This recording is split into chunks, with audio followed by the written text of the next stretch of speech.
I want to skip the flattery and the attaboys, because I do know this.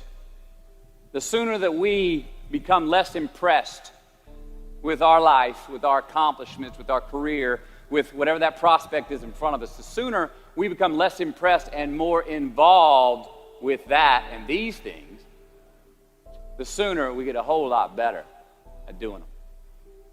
So, I'm going to talk to you about some things that I've learned in my journey. Most from experience, some of them I heard in passing, many of them I'm still practicing, but all of them I do believe are true. Now, they may be truths to me, but don't think that that makes them mine, because you cannot own a truth.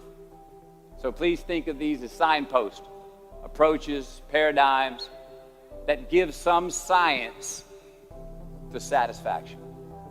They're yours to steal, they're yours to share, liken to your own lives, to personally apply in your own lives, in your own way, should you choose to.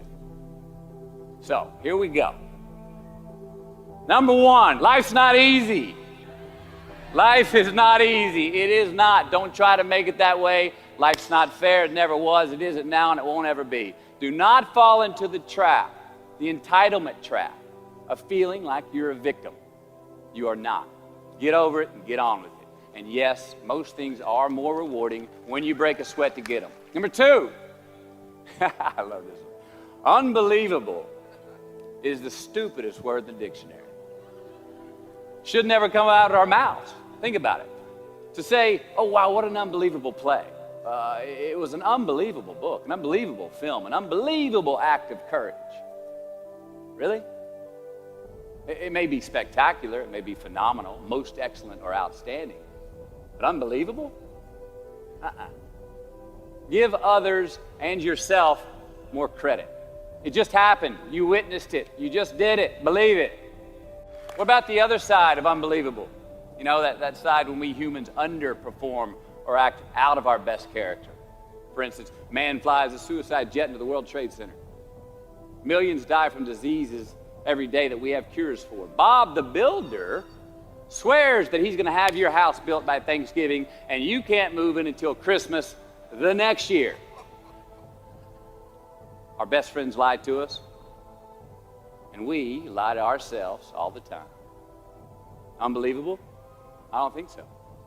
Again, it just happens, and it happens every day. Nothing that we Homo sapien earthlings do is unbelievable. And if there's one thing you can depend on people being, it's people. So we shouldn't be surprised. We, us, are the trickiest mammals walking the planet. I'm not worried about the monkeys. I'm worried about you and me. So acknowledge the acts of greatness as real, and do not be naive about mankind's capacity for evil, nor be in denial of our own shortcomings. Happiness is an emotional response to an outcome. If I win, I will be happy. If I don't, I won't. It's an if-then, cause and effect, quid pro quo standard that we cannot sustain because we immediately raise it every time we attain it. You see, happiness demands a certain outcome. It is result reliant. And I say, if happiness is what you're after, then you're going to be let down frequently, and you're going to be unhappy much of your time. Joy, though, joy is a different thing. It's something else. Joy is not a choice. It's not a response to some result. It's a constant. Joy is the feeling that we have from doing what we are fashioned to do, no matter the outcome. Now, personally, as an actor, I started enjoying my work and literally being more happy when I stopped trying to make the daily labor a means to a certain end.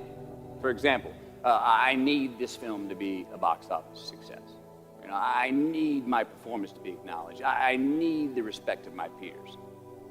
All those are reasonable aspirations, but the truth is, as soon as the work, the daily making of the movie, the doing of the deed became the reward in itself for me, I got more box office, more accolades and respect than I ever had before.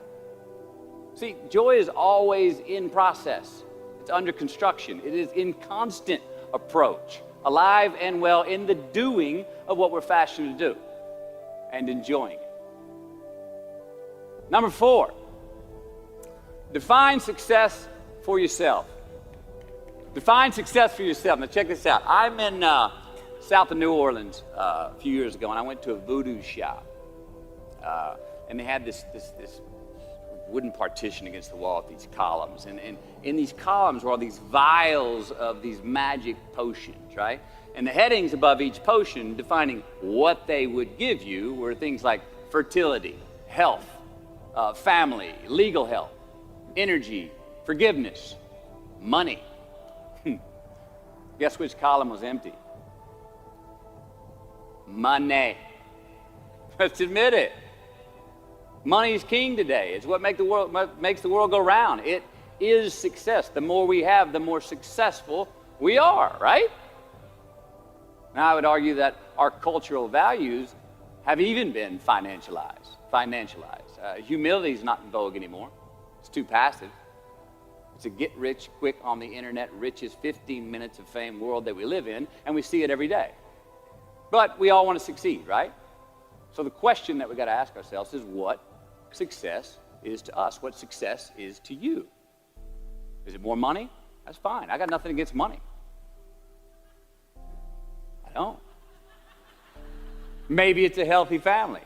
Maybe it's a happy marriage. Maybe it's to help others, to be famous, to be spiritually sound, to leave the world a little bit better place than you found it. Continue to ask yourself that question. Now, your answer may change over time, and that's fine. But do yourself this favor. Whatever your answer is, don't choose anything that will jeopardize your soul. Prioritize who you are, who you want to be, and don't spend time with anything that antagonizes your character. Don't drink the Kool-Aid, man. It tastes sweet, but you will get cavities tomorrow, all right? Life is not a popularity contest. Be brave, take the hill, but first answer that question, what's my hill? So, how do I define success? For me, myself. Well, for me, it's a measurement of 5 things. We got fatherhood. We got being a good husband. We got my health, mind, body, and spirit. We got career, and we got friendships. These are what's important to me in my life right now. So I try to measure these 5 things each day. I check in with them. I like to see whether or not I'm in the debit section or the credit section with each one. Am I in the red or am I in the black? You follow? For instance, sometimes say my career's rolling. All right, it's way up here in the black, but I see how my relationship with my wife maybe could use a little bit more of my attention. I got to pick up the slack on being a better husband. Get that one out of the red. Or say my spiritual health could use some maintenance. It's down here, but hey, man, my friendships and my social life, they're in high gear, right? I got to recalibrate. Checks and balances. I got to go to church. Remember to say thank you more often, something. But I got to take the tally because I want to keep all 5 in healthy shape. And I know that if I don't take care of them, if I don't keep up maintenance on them, one of them is going to get weak, man. It's going to dip too deep into the debit section. It's going to go bankrupt. It's going to get sick, die even. So first, we have to define success for ourselves. And then we have to put in the work to maintain it. Take that daily tally. Tend our garden. Keep the things that are important to us in good shape. I mean, let's admit it. We've all got 2 wolves in us. A good one and a bad one. And they both want to eat. Best I can tell, we just got to feed that good one a little more than the other one. Here we go. Number 5. Process of elimination is the first step to our identity. AKA, where you are not is as important as where you are. All right, 1992, I got my first job as an actor. 3 lines, 3 days work in a film called Dazed and Confused. All right. All right, all right, all right. There we go. So this director of that film, Richard Linklater, he kept inviting me back to set each night, putting me in more scenes, which led to more lines, all of which I happily said yes to. I mean, I'm having a blast. People are telling me I'm good at what I'm doing, and they're writing me a check for $325 a day. I mean, hell yeah, give me more scenes. I love what I'm doing. Well, by the end of the shoot, by the end of the film, those 3 lines had turned into over 3 weeks' work, And it was mine. It was Wooderson's 1970 Chevelle that we went to go get Aerosmith tickets in, man. Yeah, it was badass. Well, a few years ago, I'm watching this film again, and I noticed two scenes that I really shouldn't have been in. In one of these scenes, my character Wooderson, I exit screen left to head somewhere, and then I re-enter the screen and to double check if any of the other characters wanted to go with me. Now, in rewatching the film, and you'll agree if you know Wooderson, Wooderson's not a guy who would ever say, later, and then come back to see if you were sure you didn't want to go. Now, when Wooderson leaves, Wooderson is gone. He does not stutter, step, flinch, rewind, ask twice, or solicit. You know what I'm talking about. Wooderson has better things to do, like liking those high school girls, man, because I get older and they stay the same age. My point is, I should not have been in that scene. Shouldn't have come back. Should have exited screen left and never come back. But back then, making my first film, getting invited back to the set, cashing that check and having a ball, I wanted more screen time. I wanted to be in the scene longer and more and come back into the scene, right? But I shouldn't have been there. Wooderson shouldn't have been there. It is just as important where we are not as it is where we are. Look, the first step that leads to our identity in life is usually not, I know who I am. I know who I am. That's not the first step. The first step's usually, I know who I am not. Process of elimination. Defining ourselves by what we are not is the first step that leads us to really knowing who we are. You know that group of friends that you hang out with that they really might not bring out the best in you? You know, they gossip too much, or they're kind of shady. They really aren't going to be there for you in a pinch. Or how about that bar that we keep going to that we always seem to have the worst hangover from?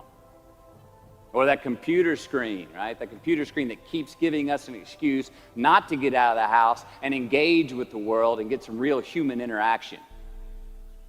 Or how about that food that we keep eating, the stuff that tastes so good going down, it makes us feel like crap the next week, we feel lethargic and we keep putting on weight? Well, those people, those places, those things, stop giving them your time and energy. Just don't go there. I mean, put them down. And when you do this, when you do put them down, when you quit going there, and you quit giving them your time, you inadvertently find yourself spending more time and in more places that are healthy for you, that bring you more joy. Why? Because you just eliminated the who's, the where's, the what's, and the when's that were keeping you from your identity. Like, trust me, too many options, I promise you this, too many options will make a tyrant of us all. All right, so get rid of the excess, the wasted time. Decrease your options. If you do this, you will have accidentally, almost innocently, put in front of you what is important to you by process of elimination. Knowing who we are is hard. It's hard. So give yourself a break. Eliminate who you are not first, and you're going to find yourself where you need to be. Number 6, don't leave crumbs and the beauty of delayed gratification. So what are crumbs? Well, the crumbs I'm talking about are the choices that we make that make us have to look over our shoulder in the future. You didn't pay that guy back the money that you owed him, and tonight you just saw him 3 rows behind you. Shit. You slept around on your spouse, and you just found out that tomorrow she and the lady you're having an affair with are going to be at the same PTA meeting. Shit again. You drank too much last night. You're too hungover to drive your son to his 8 a.m. Saturday morning baseball practice. These are the crumbs. They come in the form of regret, guilt, and remorse. You leave crumbs today, they will cause you more stress tomorrow. And they disallow you from creating a customized future in which you do not have to look over your shoulder. So let's flip the script. Instead of creating outcomes that take from us, let's create more outcomes that pay us back, fill us up, keep your fire lit, turn you on for the most amount of time in your future. These are the choices I'm talking about. And this is the beauty of delayed gratification. All right, tee yourself up. Do yourself a favor. Make the choices, the purchases today that pay you back tomorrow. Residuals. In my business, we call it mailbox money. If I do my job well today, and that movie keeps rerunning on TV, 5 years from now, I'm getting checks in the mailbox. It's a heck of a deal. So whether it's prepping the coffee maker the night before, so all you got to do is press the button in the morning, or getting ready for the job interview early so you don't have to cram the night before, or choosing not to hook up with that married woman because you know you're going to feel horrible about it tomorrow, and her husband carries a gun, or paying your debts on time so that when you do see that guy 3 rows back tonight, you don't have to hunker down in your seat hoping that he don't see you. Get some ROI. You know what that is? Return on investment. Your investment. You. Customize your future. Don't leave crumbs. Number 7. Dissect your successes and the reciprocity of gratitude. We so often focus on failure, don't we? We study failure. We obsess with failure. We dissect failure and our failures. We dissect them so much we end up intoxicated with them to the point of disillusion. I mean, when do we write in our diary? Usually when we're depressed. What do we gossip about? Other people's flaws and limitations. And we can dissect ourselves into self-loathing if we're not careful. I find that most of the times our obsession with what is wrong just ends up breeding more wrong, more failure. And the easiest way to dissect success is through gratitude. Giving thanks for that which we do have, for what is working. Appreciating the simple things we sometimes take for granted. We give thanks for these things, and that gratitude reciprocates, creating more to be thankful for. It's really simple, and it works.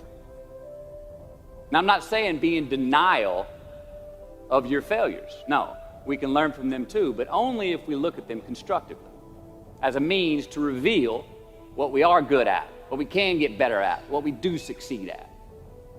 Now, personally, I've read a whole lot of my bad reviews. All right? I've had quite a few. Written by the more talented critics, they are the ones who give constructive bad reviews. They reveal to me what did translate in my work, what came across, what was seen, or what wasn't. Now, I don't obsess on the unfavorable aspect of their review, but I do seek what I can learn from it.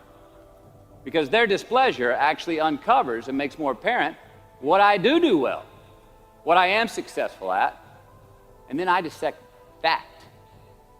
All right, life's a verb. We try our best, we don't always do our best. Well, architecture is a verb as well. Yes, it is. And since we are the architects of our own lives, let's study the habits, the practices, the routines that we have that lead to and feed our success, our joy, our honest pain, our laughter, our earned tears. Let's dissect that and give thanks for those things. And when we do that, guess what happens? We get better at them, and we have more to dissect. Number 8, make voluntary obligations. All right, mom and dad, since we were young, they teach us things as children. Teachers, mentors, the government, and on laws, they all give us guidelines for which to navigate this life. Rules to abide by in the name of accountability. I'm not talking about those obligations. I'm talking about the ones that we make with ourselves, with our God, with our own consciousness. I'm talking about the you versus you obligations. We have to have them. Now, again, these are not societal laws and expectations that we acknowledge and endow for anyone other than ourselves. These are faith-based obligations that we make on our own. These are not the lowered insurance rates for a good driving record. You will not be fined or put in jail if you do not gratify these obligations I speak of. No one else governs these but you. They are your secrets with yourself, your own private counsel, personal protocols. And while nobody throws you a party when you abide by them, no one's going to arrest you when you break them either, except yourself. Or some cops who got a disturbing the peace call at 2:30 in the morning because you were playing bongos in your birthday suit. That was me. An honest man's pillow is his peace of mind. And when you lay down on that pillow at night, no matter who's in your bed, we all sleep alone. These are your personal Jiminy Crickets. And there are not enough cops in the entire world to police them. It's on you. It's on you. Number 9, from can to want. All right, check this out. In 1995, I got my first big paycheck as an actor. I think it was $150 grand. The film was on was Boys on the Side, and we were shooting in Tucson, Arizona. And I had this sweet little adobe guest house on the edge of the Saguaro National Park. The house came with a maid, my first maid. It was awesome. So I got a friend over one Friday night, and we're having a good time, and I'm telling her about how happy I am with my setup. The house, the maid, especially the maid. I'm telling her, look, this lady, she cleans the place up after I go to work. She washes my clothes, the dishes, puts fresh water by my bed, leaves me cooked meals sometimes. Look, she even presses my jeans. And my friend, she smiles at me, happy that I'm excited over this. And she says, well, that's great, Matthew, if you like your jeans pressed. And I kind of looked up at her, my jaw caught hanging open. I stuttered a moment. Had that dumbass look that you get when you just been told the truth and you didn't think about it, and it hit me. I hate that line going down the front of my jeans. I hate that line. And it was then, for the first time, that I noticed it. I'd never thought about not liking that starched line down the front of my jeans because I'd never had a maid to iron my jeans before. And since she did, now, for the first time in my life, I just liked it because I could get it. I never thought about if I really wanted it.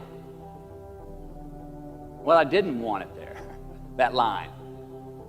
And that night I learned something. Just because you can, nah, come on. It's not a good enough reason to do something. Even when it means having more. Right? Be discerning. Choose it because you want it. Do it because you want to. Never had my jeans pressed again. I hate that line. Number 10, a roof is a man-made thing. This may cut a little close to the bone since the geography, but I think we all were there and we'll all remember where we were. But in January the 3rd, 1993, it was the NFL playoffs, and your Houston Oilers were playing the Buffalo Bills. The Oilers were up 28-3 at halftime. 35-3 early in the third. Frank Reich and the Bills come back to win 41-38 in overtime for one of the greatest comebacks in NFL history. Yeah, the Bills won, but they didn't really beat the Oilers. The Oilers lost that game. They beat themselves. Y'all remember that, huh? Why? Why'd they beat themselves? Or how? Was it because at halftime they put a ceiling, a roof, a limit on their belief in themselves, aka the prevent defense? Or maybe they started thinking about the next opponent in the playoffs at halftime. I mean, they were up. And they came out and played on their heels, lost the mental edge the entire second half, and voila, they lost. In a mere 2 quarters, defensive coordinator Jim Eddy went from being called the defensive coordinator of the year and the man first in line to be a head coach next year to a man without a job in the NFL. You ever choked? Nobody has ever choked? I have. You know what I'm talking about, fumbling at the goal line, stuck your foot in your mouth once you got to the microphone, had a brain freeze on the exam that you were totally prepared for Forgot the punchline to a joke in front of 4,000 graduating students at the University of Houston commencement. Or maybe you've had that feeling of, oh my God, life just cannot get any better than this moment. And ask yourself, do I deserve this? Now, what happens when we get that feeling? We tense up. We have this sort of outer body experience where we are literally seeing ourselves in the third person. And we realize that the moment just got bigger than us. You ever felt that way? I have. And it's because we have created a fictitious ceiling, a roof, to our expectations of ourselves. A limit where we think it's all too good to be true. But it's not. And it's not our right to say or believe it is. We shouldn't create these restrictions on ourselves. A blue ribbon, a statue, a score, a great idea, the love of our life, a euphoric bliss. Who are we to think that we don't deserve or haven't earned these gifts when we get them? It's not our right. But if we stay in process, all right, within ourselves, in the joy of the doing, we will never choke at the finish line. Why? Because we aren't thinking of the finish line. Because we're not looking at the clock. We're not watching ourselves on the Jumbotron performing the very act that we're in the middle of. No, we're in process. The approach is the destination, and we are never finished. Bo Jackson, what did he do? He used to run over the goal line, through the end zone, and up the tunnel. The greatest snipers and marksmen in the world, they don't aim at the target. They aim on the other side of the target. We do our best when our destinations are beyond the measurement, when our reach continually exceeds our grasp, and when we have immortal finish lines. And when we do this, the race is never over. The journey has no port. The adventure never ends because we are always on the way. So do this, and let somebody else come up and tap you on the shoulder and say, hey, you scored. Let them run up and tap you on the shoulder and say, man, you won. Let them come tell you, you can go home now. Let them say, I love you too. Let them say, thank you.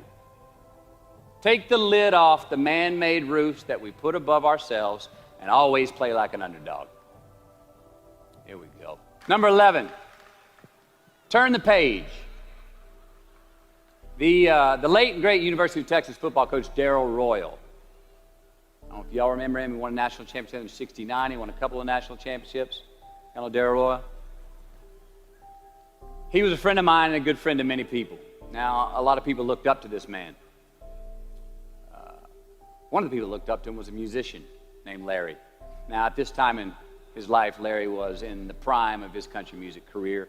He had #1 hits, and his life was rolling. He had picked up a bad habit of snorting the white stuff somewhere along the line, and at one particular party, after a bathroom break, Larry went confidently up to his mentor, Darrell, and he started telling him a story. Coach Royal listened, as he always had, and when Larry finished his story and was about to walk away, Coach Royal put a gentle hand on his shoulder, and he very discreetly said, hey, Larry, you got something on your nose there, bud. Larry immediately hurried to the bathroom mirror where he saw some of the white powder that he hadn't cleaned off his nose. He was ashamed. He was embarrassed, as much because he felt so disrespectful to Coach Royal, and as much because he'd obviously gotten too comfortable with the drug to even hide it as well as he should. Well, the next day, Larry went to Coach's house. He rang the doorbell. Coach answered, and he said, Coach, I need to talk to you. Darrell said, sure, come on in. Larry confessed. He purged his sins to Coach. He told him how embarrassed he was and how he had lost his way in the midst of all this fame and fortune. And towards the end of an hour, Larry, who was in tears, he asked Coach, he said, Coach, what do you think I should do? The coach, being a man of few words, just looked at him and calmly said, Larry, I have never had any trouble turning the page in the book of my life. Larry got sober that day, and he's been sober for the last 40 years. You ever get in a rut? You know what I'm talking about? You get in a funk? Get stuck on the merry-go-round of a bad habit? I have. Look, we're going to make mistakes. You got to own them. Then you got to make amends. And then you got to move on. Guilt and regret kills many a man before their time. So turn the page. Get off the ride. You are the author of the book of your life. Turn that page. Number 12. Give your obstacles credit. You know those no fear t-shirts that were out? I don't know. People used to wear them 10 years ago. No fear. You may remember those, or it's just me? I saw them everywhere. All right. I don't get them, and I never did. I mean, hell, I try to scare myself at least once a day. I mean, I get butterflies every morning before I go to work. I was nervous before I got here to speak tonight. I think fear is a good thing. Now, why? Because it increases our need to overcome that fear. All right, so say your obstacle is fear of rejection. All right, you want to ask her out, or you want to ask him out, but you fear that he or she may say no. All right, you want to ask your boss for that promotion, but you're scared he's going to think you're overstepping your bounds. Well, instead of denying those fears, declare them. Say the fear out loud. Admit it. Give them the credit they deserve. Don't get all macho and act like they're no big deal. And don't get paralyzed by denying that they exist and therefore abandoning your need to overcome them. I mean, I'd even subscribe to the belief that we're all destined to have to do the thing that we fear the most anyway, at some point. So give your obstacles credit, and you will, 1, find the courage to overcome them, or you will, 2, see more clearly that they're not really worth prevailing over. So be brave, have courage, and when you do, you get stronger, you get more aware, you get more respectful of yourself and that which you fear. Number 13. So how do we know when we cross the truth? 13. Someone was asking, why did I pick 13? That's an unlucky number. Well, I don't know when 13 got the bad rap and became the mongrel of numerology. It's never done me wrong, 13. In fact, 13 has been a pretty lucky number for me, and I want to tell you how. I've always taken these 21-day trips by myself to far-off places where I usually don't know the language and nobody knows my name. They're adventures, 1, but they're also a purge. All right, they're a cleanse for me. They're like a 21-day fast from attention, from all the things I have in my well-appointed life. They're a check out so I can check in with me, see how I'm doing, be forced to be my own and my only company, to have a look in my mirror. And we all know what can happen when we do that. Sometimes we do not like what we see. Well, in 1996, right after I got famous from a film I did called A Time to Kill, I headed out on one of these 21-day walkabouts, and this time to the jungles and the mountains of Peru. The sudden fame that I just gotten was somewhat unbalancing. My face was everywhere. Everyone wanted a piece of me. People I'd never met were swearing that they loved me. Everywhere I went, there I was on a billboard, a magazine cover. It was just weird overall. You know, I was asking myself, what's the reality in this and what's the bullshit? Did I deserve all this? These were all questions I was asking myself. Who was I was another. Now, there's always an initiation period with these trips, an amount of time that it takes for the place to initiate the traveler, the time it takes to disconnect from the world we just left and become completely present in the one we are traveling in. Now, for me, that initiation period usually lasts about 13 days. 13 hellish days until I'm out of my own way. Well, it was the night of the 12th day of my 21-day trip. I'm settling into camp. I'd already hiked 80 miles to this point, and I had a 3-day trek ahead of me to Machu Picchu. And I was full-on sick of myself, wrestling with the loss of my anonymity. I was guilt-ridden for sins of my past. I had a lot of regret. I was lonely, disgusted with my company, mind, grappling with these demons on this night, I couldn't sleep. All of these badges and banners and expectations and anxieties that I was carrying with me, I needed to free myself from them. So I stripped down to nothing. I took every moniker that gave me pride and confidence, all the window dressings, the packaging around the product. I discarded them all. I got rid of my lucky and faithful American cap. I stripped off all my talismans from adventures past. I even discarded my late father's gold ring with an M on it that he gave to me. And it was a meltdown of he and my mom's class rings and gold from my mom's teeth. I even got rid of that. I was naked, literally and figuratively. And I got sick. I felt clean. I felt free and light. Along a muddy path on this walk, I turned a corner. And there in the middle of the road was this mirage, this magnificent pinks and blues and red colors that I'd ever seen. It was electric, glowing and vibrant, just hovering just off the surface of the jungle floor as if it was plugged into some neon power plant. I stopped, I stared. There was no way around it. The jungle floor in front of me was actually thousands of butterflies there in my path. It was spectacular. So I stayed a while. And somewhere in my captivation, I heard this little voice inside my head say these words. All I want is what I can see. And all I can see is what's in front of me. Now at that moment, trip, I had stopped anticipating what was around the corner. For the first time, I stopped thinking about what was coming up next. What was up ahead? Time slowed down. I was no longer in a rush to get anywhere, and my anxieties were greatly eased. A few hours later, I returned to camp. Even the local Sherpas I was traveling with, they noticed calling out to me, "Sois luz, Mateo, sois luz," which means you are light in Spanish. See, I forgave myself that morning. I let go of the guilt. The weight that was on my shoulders was lifted, my penance was paid, and I got back in good graces with my God, and I shook hands with myself, my best friend, the one that we're all stuck with anyway, ourselves. And from that morning on, the adventure was awesome. I was present, I was out of my own way, I was not anticipating next, I was embracing only what was in front of my eyes and giving everything the justice that it deserved. You see, I crossed the truth that morning. Now, did I find it? I don't know. I think it found me. Why? Because I put myself in a place to be found. I put myself in a place to receive the truth. So how do we know when we cross the truth?